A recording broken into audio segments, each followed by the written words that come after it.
Bismillahirrahmanirrahim. Assalamualaikum warahmatullahi wabarakatuh. Alhamdulillahirabbil alamin. Asyhadu alla ilaha illallah wa asyhadu anna Muhammad Rasulullah. Allahumma sholli ala sayyidina Muhammad wa ala ali sayyidina Muhammad.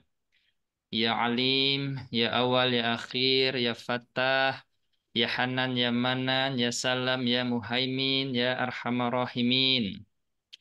Semangat malam Bapak Ibu dan teman-teman yang lapang hatinya, lapang rizkinya, yang istiqomah dalam kebaikan dan perbaikan, yang dirindukan Gusti Allah hadir di tanah suci setiap tahunnya, yang kehidupannya semakin kuat, sehat, kaya raya, makmur, banyak duit, banyak aset, banyak uang, dermawan, sejahtera, mulia, yang segala harapannya, hajatnya, cita-citanya, bahkan impiannya, terlebih khusus impian jangka harapan hajat jangka pendek menengah, ya, jangka panjang, terlebih khusus harapan panjenengan di tahun 2024 ini, ya, yang masuk akhir bulan Februari, ya semoga bisa hadir dalam kehidupan panjenengan semua dengan cara yang mudah,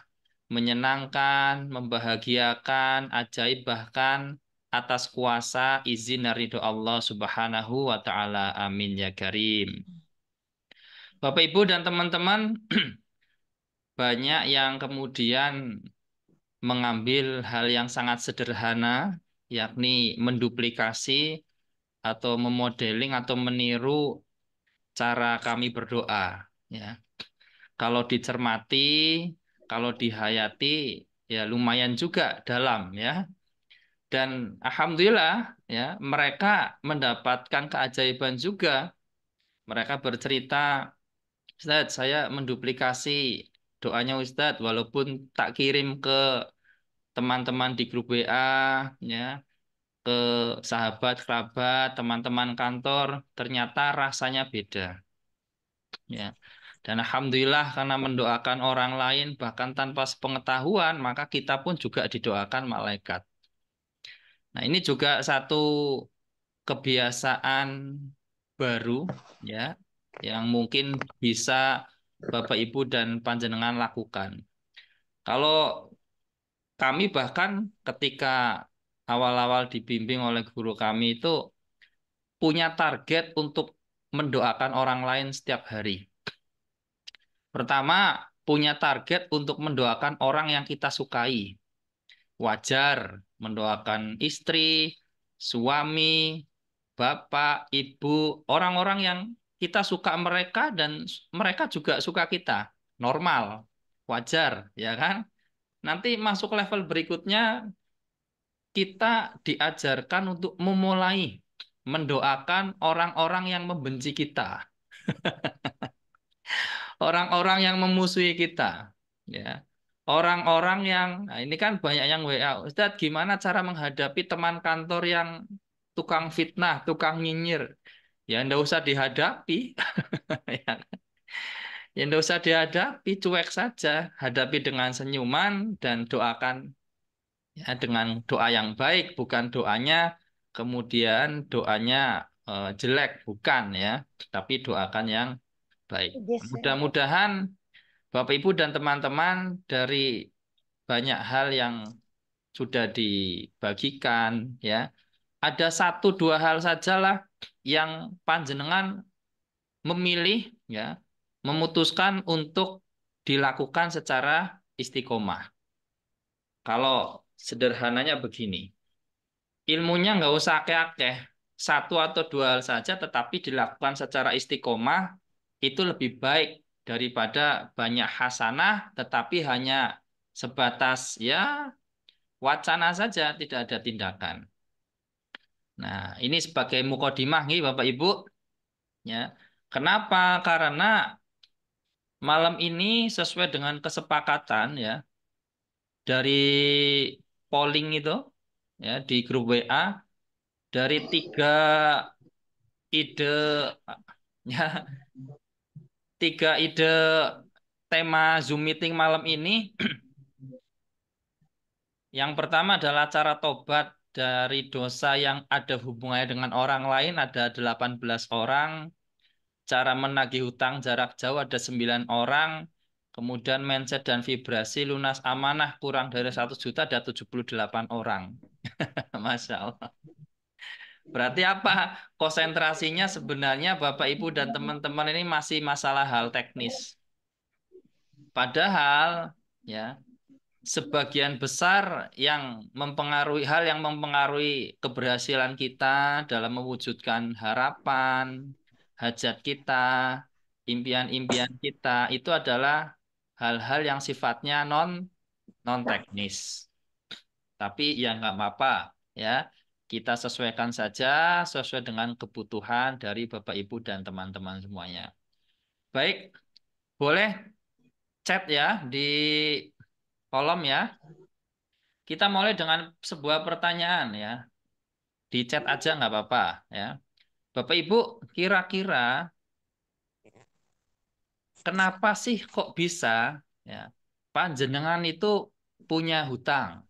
Coba di chat jawabannya apa? Apa Anda punya pekerjaan? Apakah nggak bisa ngatur duit? Apakah penghasilannya kurang? Boleh silakan. Bikin rumah, Masya Allah. Bikin rumah akhirnya punya hutang ya. Apalagi ini ojo sampai hutang bank ya untuk ini loh ya untuk bikin rumah loh ya, potong gaji ini. Penghasilan berkurang. Oke. Awalnya pengen kerja tapi terlalu percaya sama mertua.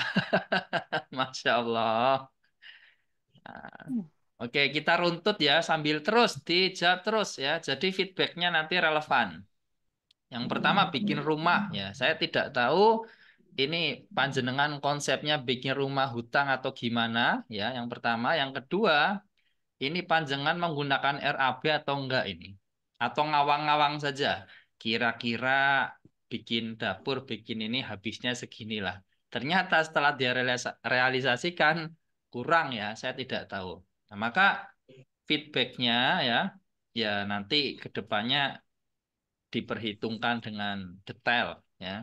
Karena orang bongkar-bongkar rumah kayak kemarin kita apa renovasi musola saja ya. Itu ternyata bisa bengkak ya.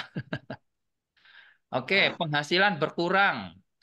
Nah, Pak Bapak Pak Ibu ini Inong Mala ini berkurang volumenya jumlahnya atau gimana ini ya. Panjang ini dagang atau bekerja yang memang penghasilannya segitu-gitu saja atau tergantung dengan komisi atau bagaimana ini? Awalnya pengen kerja, tetapi terlalu percaya sama mertua. Berarti panjenengan masih menyalahkan sesuatu di luar diri ini. Ngapunten ya, kalau begini ini sebenarnya kalau mau dilanjutin ya, ujung-ujungnya sebenarnya tanpa panjenengan sadari itu sedang menyalahkan Gusti Allah. Ya, seolah-olah menyalahkan mertua, seolah-olah menyalahkan pekerjaannya, seolah-olah menyalahkan keputusan-keputusannya, kebijakan-kebijakannya. Ujung-ujungnya sebenarnya sedang menyalahkan Gusti Allah. Ya. Penghasilan tidak seimbang. Nah, tidak seimbang dengan apa ini? Dengan kebutuhan atau bagaimana? Ya. Nah, apalagi usahanya bangkrut. Masya Allah. Ya namanya usaha Pak, naik turun ya.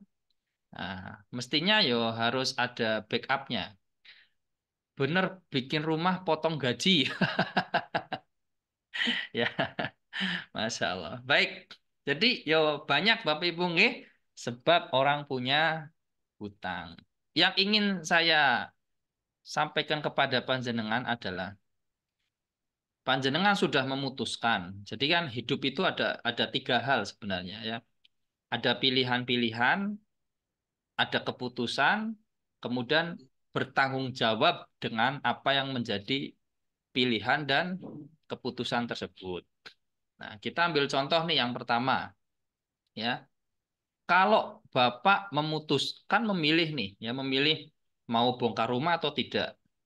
Ini langsung kasus yang ini aja ya, contohnya. Bapak memilih nih, mau bongkar rumah atau tidak. Tipenya tipe apa? Ya, saya tidak tahu sedetailnya bagaimana, tapi kurang lebih pasti yang saya sampaikan benar lah ya. Nah, kemudian memutuskan untuk, ya wes, ayo kita bongkar. Juga memilih dan memutuskan untuk potong gaji. Tentunya kan ada resiko, Pak ya. Ada resiko akhirnya apa? Uang untuk kebutuhan primernya di terganggu di sana ya. Akhirnya tidak maksimal. Sehingga apa? Sehingga mengalami kekurangan. Nah, maka sikap yang diambil seharusnya adalah bertanggung jawab dengan keputusannya. Ya. Apakah panjenengan secara ikhtiar lahir mau menambah penghasilan dengan melakukan pekerjaan lain, ya, ataukah panjenengan melakukan memulai sebuah usaha yang tanpa perlu meninggalkan pekerjaan utama atau yang bisa disambi-sambi? Zaman sekarang banyak, mulai dari offline maupun online ada. Yang penting memahami konsepnya. Nah, masalahnya adalah banyak yang kemudian sudah mengambil keputusan, ya, kemudian sudah memilih, ya, tetapi apa? Tidak mau bertanggung jawab. Nah, yang disalahkan siapa? Penagihnya. Yang disalahkan siapa? Pinjolnya. Yang disalahkan aplikasinya. Yang disalahkan mertuanya. Yang disalahkan pekerjaannya. Ya kan keliru Bapak Ibu. Nah, masih ingat ya materi tentang vibrasi dasar ya. Kalau kita masih menyalahkan diri kita bahkan, kemudian sesuatu di luar diri kita, itu frekuensinya, vibrasinya itu sangat rendah Bapak Ibu. Ya. Pokoknya masih menyalahkan, itu vibrasinya rendah. Ya. Energinya rendah, nggak enak banget. Pastinya rezekinya makin seret. Pastinya rezekinya makin menjauh. Oke, apalagi nih? Eh, Waktu punya uang terlena, kurang bersyukur. Lupa pada sang pencipta, ngikuti nafsu. Ini siapa ini? Pak Asep Iskandar. Ya, betul Pak Asep. Memang ada yang kemudian mengatakan begini. Ya, uang itu sebagai apa? Ujian spiritual untuk mengetahui tingkat kecerdasan emosional dan spiritual itu orang harus harus bisa bersahabat dengan uang. Ya. Maka ada istilah OKB ya, orang kaya baru ya, baru dapat duit tetapi tidak dapat ilmu, enggak punya ilmunya, goyang juga. Kan banyak tuh orang-orang atau anak-anak yang diwarisi harta sama orang tuanya, tetapi karena tidak diwarisi ilmu, tidak punya ilmu keuangan, akhirnya apa? Akhirnya yo hartanya habis. Nah, berkembang ya zaman berkembang ada yang kemudian rela kehilangan sawahnya, rela kehilangan asetnya untuk pendidikan anaknya, ya. Tetapi kemudian alhamdulillah ya, karena anaknya berhasil, sawahnya bisa kembali. Ya kalau kembali, kalau yang nggak kembali, nah jadi apa? Ilmu itu lebih penting ya. Apalagi kalau istri jualan juga di pasar, oh suami istri ya, iya memang nggak bersyukur. Kan sudah jelas Bapak Ibu ya, kalau kita bersyukur itu pasti rezekinya ditambah. Ya. Nah, saya anggap selesai perihal kenapa kita berutang. Artinya Bapak Ibu, ya, panjenengan harus sadar, oh ya saya punya utang kenapa sih? Ya. Nah, kemudian berpikir jernih, ya. Saya punya utang karena yang tadi disebutkan, ya. Maka diperbaikilah itu. Berikutnya, yang kedua, ya. Saya harap Bapak Ibu menangkap esensinya ya. Jadi kenali, sadari kenapa panjenengan punya hutang itu. Masalahnya di mana, ya. Kemudian yang kedua adalah dari mana datangnya uang selama ini? Nah, monggo dijawab.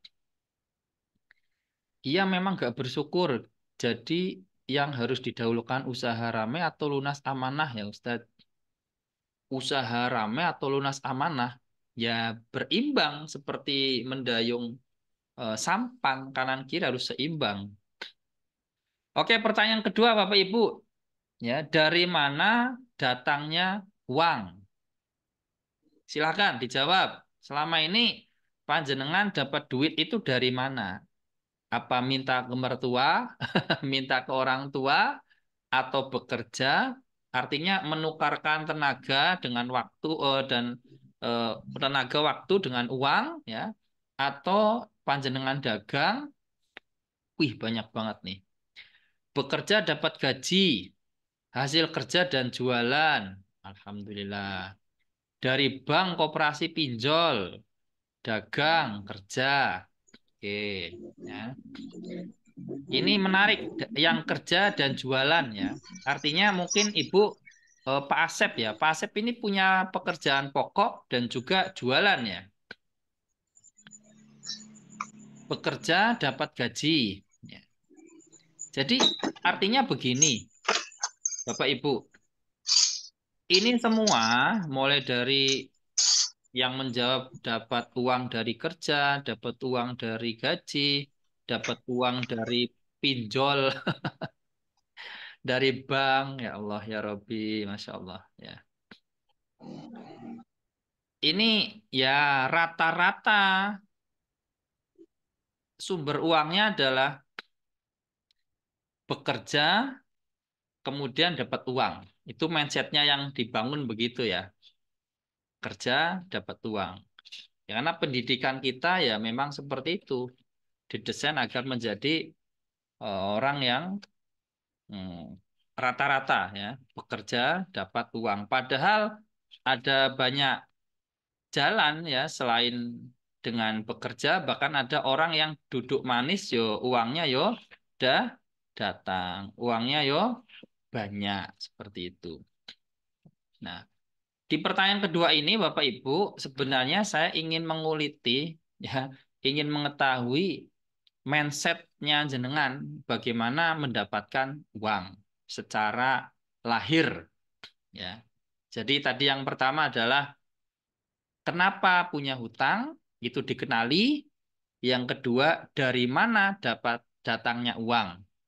Oke, saya anggap selesai. Turunannya lagi sekarang. Saya tanya, dari mana datangnya uang yang gede selama ini? Artinya yang gede ini adalah yang bagi panjenengan itu wah luar biasa ya. Ketika mendapatkan uang segitu ya, rasa sugih, frekuensi vibrasi sugih, syukur makmurnya itu muncul ya. Sebut angka boleh, sebut angka boleh. Silakan, monggo. Sebut angka boleh ya. Yang pertama tadi, kenapa bisa punya hutang? Yang kedua, dari mana datangnya uang selama ini? Ya. Kemudian berikutnya adalah berapa jumlah angka dan juga ketika rasa apa yang muncul ya ketika panjenengan dapat uang merasa bahwa wah aku kaya, aku sugih. Oke. 20 juta, 50 juta. Ini penghasilannya Ibu Inong malah 50 juta. Pak Asep 20 juta. Dilunasi oleh ibu. Dilunasi oleh ibu 20 juta. Oke. 1 miliar 10 juta. Oke. 100 juta pinjam bank. Masya Allah. Ya, 500 juta. Ya.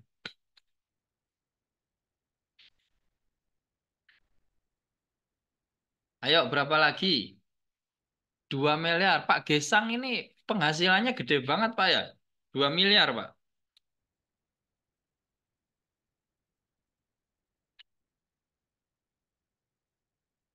Ya. Oke ya. Nah, 6 juta dari gaji. Oke, ini saya petik yang rasional ya. Ini kita sedang pelan-pelan menguliti loh. Ya, menguliti memahamkan panjenengan tentang vibrasi. Oke, Mas Ahmad Roni.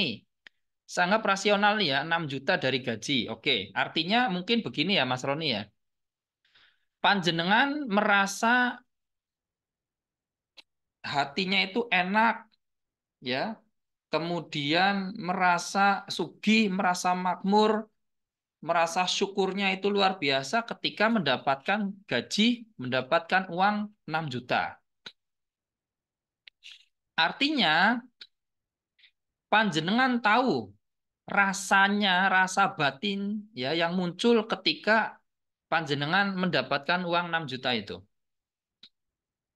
Dan ketika saya katakan, Mas, andai kata nih bulan depan ya panjenengan minta sama Gusti Allah ya atau dalam waktu tertentu panjenengan minta jadi 8 juta atau 2 kali lipat maksimal berarti 12 juta. Kira-kira rasa batinnya itu ada penolakan atau tidak? Kita langsung tanya aja, tak buka ini ya supaya bisa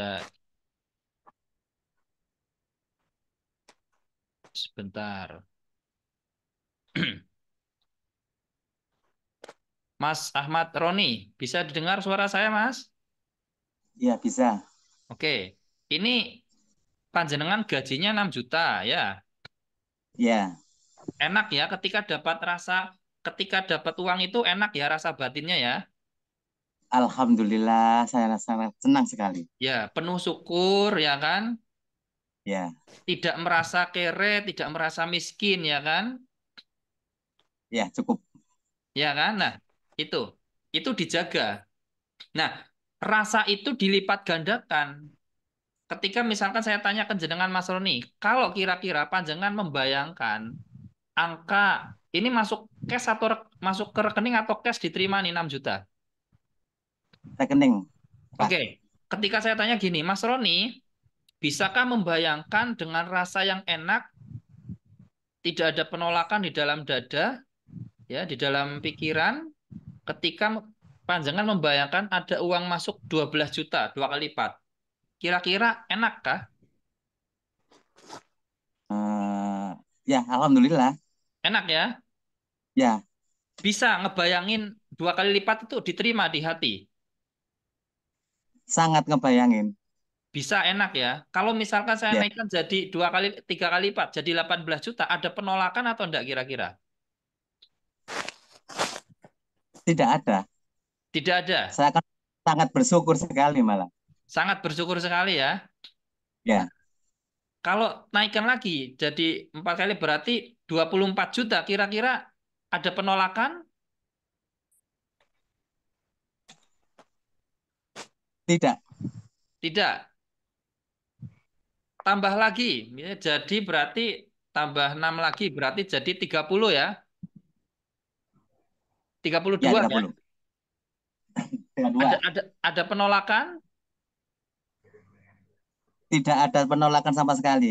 Nah, seterusnya itu diteruskan-teruskan sampai angka yang kira-kira menolak, ya misalkan 50 juta karena belum pernah masuk, ya belum pernah kebayang melihat, ya 50 juta seperti apa, ya maka nanti biasanya ada penolakan.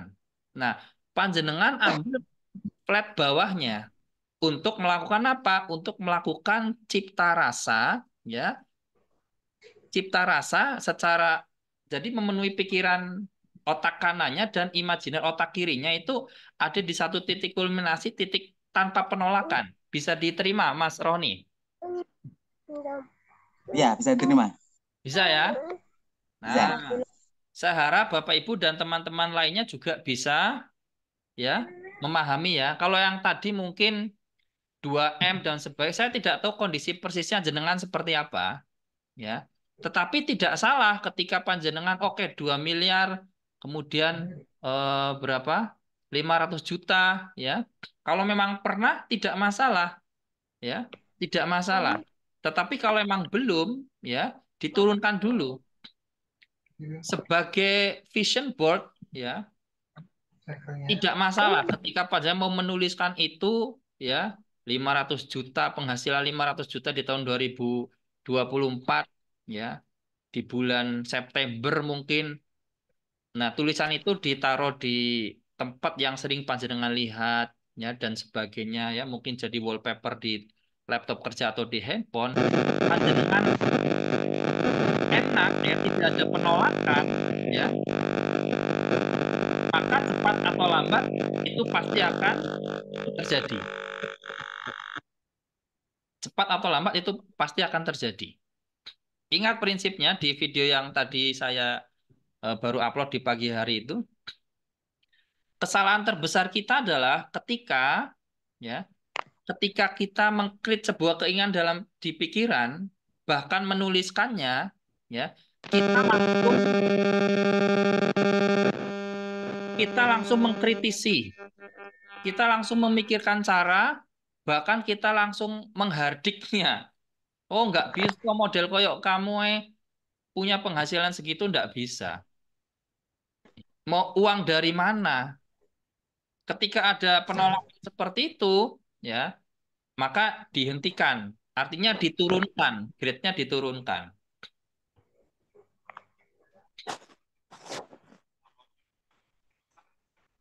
Ini ada lagi, tahun 2017 dapat uang PHK suami 200 juta. Nah, rasa yang muncul ketika panjenengan mendapatkan ini gimana? Apa rasa yang muncul? Nah, ini Ibu Muria Aviani. Ya. Ya. Ketika 200 juta ini sekarang, saya nggak tahu kondisinya Bu ya, apakah buyar, apakah jadi aset, beli sawah atau apa dan sebagainya. Nah, ini diteliti lagi, ya, dicek lagi. Buat beli mobil, Wah, buat beli mobil ya, buat beli mobil, buat modal. buat modal ya, Masya Allah, Alhamdulillah ya.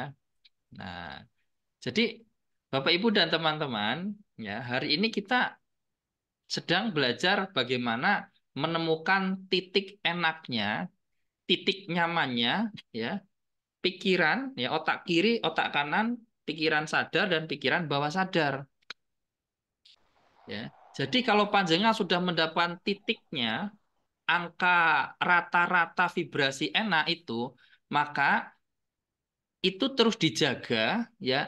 Nanti akan datang duitnya. Dari mana? Ya. Dari mana? Kan pertanyaan sering begitu. Ya tidak usah mikir caranya. Ya. Nanti akan ada kecondongan hati, entah panjenengan nanti ditemukan dengan peluang, entah tiba-tiba panjenengan mendapatkan bonus, entah tiba-tiba nikah dengan orang yang sugih, dapat mahar segitu, ya, entah tiba, oh, macam-macam. Dengan catatan, ikhtiar lahirnya tetap dijalankan. Karena makom-makom kayak kita ini, ya makomnya masih makom ikhtiar lahir batin harus tetap jalan. Tapi harapannya di malam ini panjenengan tahu, ya, dasarnya bahwa ketika panjenengan melakukan afirmasi, ya, eh, create sebuah angka, sebagian dalam pikiran, kemudian ada penolak, langsung ada penolakan, berarti memang ya jangan terlalu loncatnya, jangan terlalu tinggi. Ya, Hah?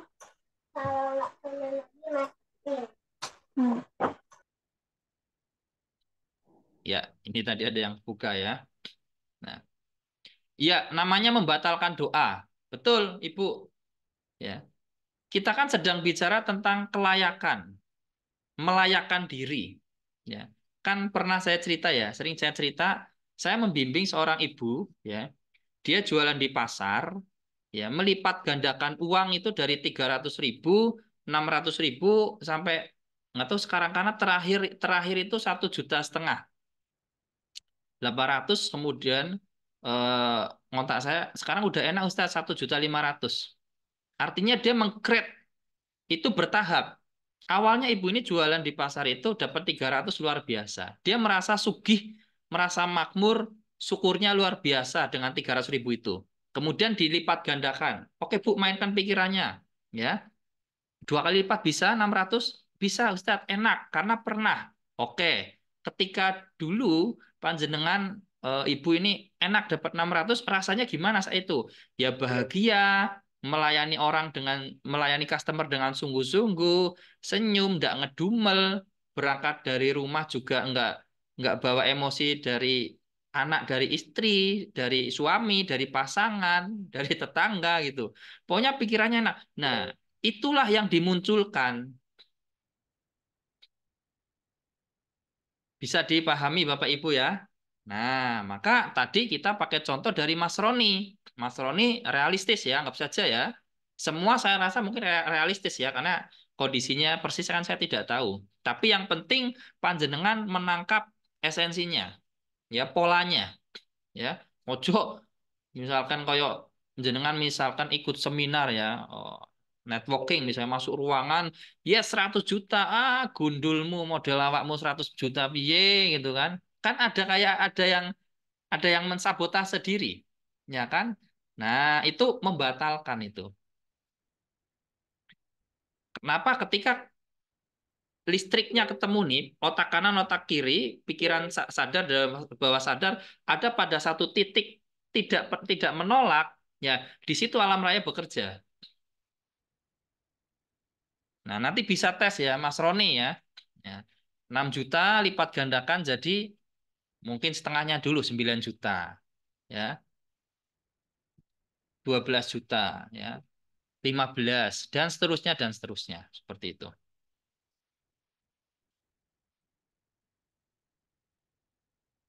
Oke, Bapak Ibu, waktunya tinggal 5 menit lagi. Ya, satu pertanyaan saja. Silakan yang mau bertanya, angkat tangan.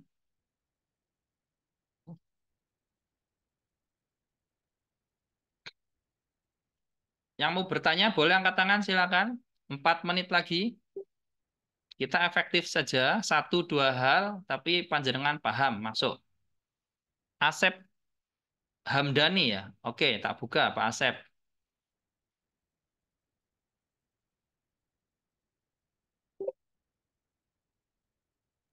Oke. Pak Asep mau bertanya ya? Angkat tangan tadi ya. Iya, Oke, monggo Pak iya. Asep. Silakan. Mau bertanya cara untuk melepas kemelekatan. Kemelekatan misalkan doa. Sedang berdoa itu misalkan minta uang. Tapi terkadang ada di pikiran itu. Ya. Tidak lepas. Nah, kalau dibalikan tidak meminta uang, memohon ampun gitu. Oke. Oke, ya. Pak Hamdani bertanya bagaimana melepas kemelekatan ketika meminta, ya. Banyak cara, Pak. Yang paling sederhana adalah ya, yang paling dasarnya adalah ya, panjenengan membangun membangun rasa sugihnya itu, rasa kayanya itu, rasa seolah-olah tidak membutuhkan itu. Bisa dipahami? Bagaimana Iya, caranya? Ya, distimulasi dengan berbagi setiap hari, Pak.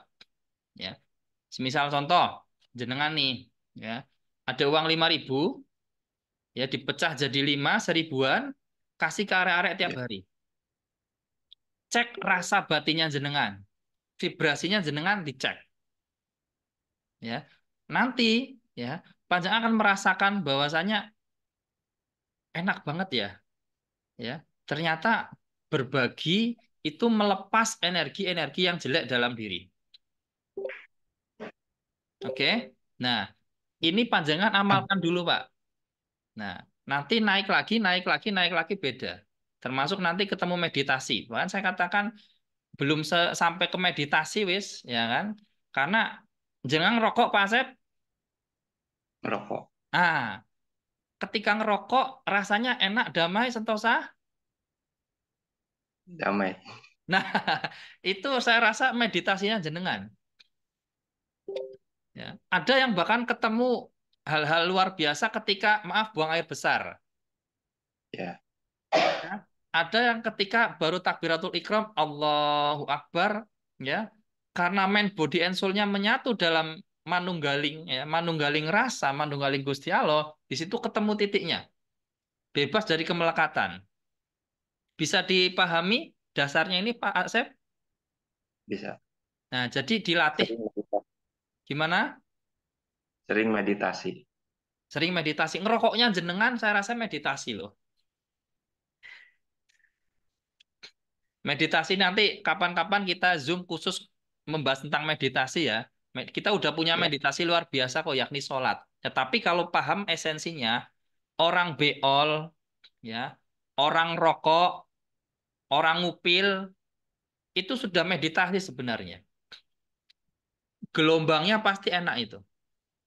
Gelombang pikirannya itu enak banget. Pada saat itu dia berdoa, atau bahasa orang Jawa, saat dia ngupil, dia ngebatin, wih, punya mobil ras kayaknya enak.